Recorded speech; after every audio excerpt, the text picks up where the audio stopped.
ಹೌದಾ? ನಮ್ಮ ಬ್ರದರ್ ಹೇಳಿದ್ರಾ? ಅಚ್ಚಾ ಅಚ್ಚಾ. ಈಗ ನಮ್ಮ ಬ್ರದರ್ ಹೇಳಿದಾದ್ಮೇಲೆ ನಮ್ಮ ಬ್ರದರ್ಗೆಲ್ಲ ಇನ್ಫಾರ್ಮೇಷನ್ ಗೊತ್ತಿರಬೇಕಲ್ಲ. ಅಲ್ಲಿ ಸೆಂಟ್ರಲಿಂದ ತಗೊಳ್ಳಿ, ಯಾರು ಕಳ್ಸವ್ರೆ, ಯಾರು ಮಾಡವ್ರೆ, ಏನು ಎತ್ತ ಅಂತ. ಏನು ನನಗೇನು ತಲೆ ಕೆಟ್ಟಿದ್ಯಾ? ನನಗೆ ಫೈಟ್ ರೋಡಲ್ಲಿ ಫೈಟ್ ಮಾಡ್ತೀನಿ ನಾನು. ಹಿಂದಕ್ಕೆ ಯಾರನ್ನ ಕಳಿಸಿ ಎತ್ತಕ್ಕೆ ಯಾವುದೋ ಒಂದು ತೋಟದಲ್ಲಿ ಮಡಗೋದು, ಇನ್ನೊಂದು ಕಡೆ ಮಾಡೋದು ನನಗೇನು ಅವಶ್ಯಕತೆ ಇಲ್ಲ, ಅವ್ರಿಗೆ ಅವಶ್ಯಕತೆ ಇದೆ. ಯಾರು ಈಗ ಅವ್ನು ಹುಡುಗ ಹೇಳೋನಲ್ಲ, ನಾನು BJP ಅವ್ರು ಕೊಟ್ಟೆ ಅಂತ. ಇನ್ನೊಂದು ಕಡೆ ಅವನು ಯಾರೋ ಅಡ್ವೊಕೇಟೇ ಹೇಳಿದಾರಲ್ಲ, ನಾನು ಕುಮಾರಣ್ಣನ ಬಗ್ಗೆ ನನಗೆ ಅಭಿಮಾನ, ಗೌಡ್ರ ಬಗ್ಗೆ ಅಭಿಮಾನ, ನಾನು ಭೇಟಿ ಮಾಡಿದ್ದೆ, ನಾನು ತಿಳಿಸಿದ್ದೆ ಅಂತ ಅವ್ರು ತಾತನೂ ಕೂಡ ಏನು ಹೇಳಿದ್ದಾನಲ್ಲ. ಅದು ಬಿಡಿ, ಅದು ನೆಕ್ಸ್ಟ್ ಪಾಯಿಂಟ್ ಬರೋಣ.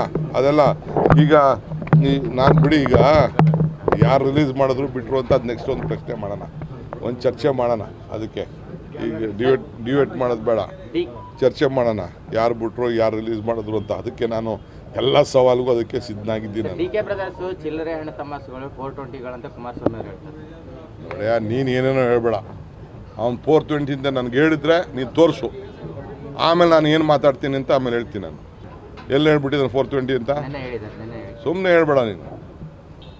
ಅವನಿಗೂ ಪ್ರಜ್ಞೆ ಇದೆ, ಕುಮಾರಸ್ವಾಮಿಗೆ. ಏಕವಚನಲ್ಲಿ ಮಾತಾಡ್ಬೋದು, ವಯಸ್ಸು ಚಿಕ್ಕು, ಅದೆಲ್ಲ ಮಾಡ್ಬೋದು. 420 ಅಂತ ಹೇಳೋಷ್ಟು ಅವ್ನಿಗೆ ಅಷ್ಟು ಮೂರ್ಖ ಅಲ್ಲ.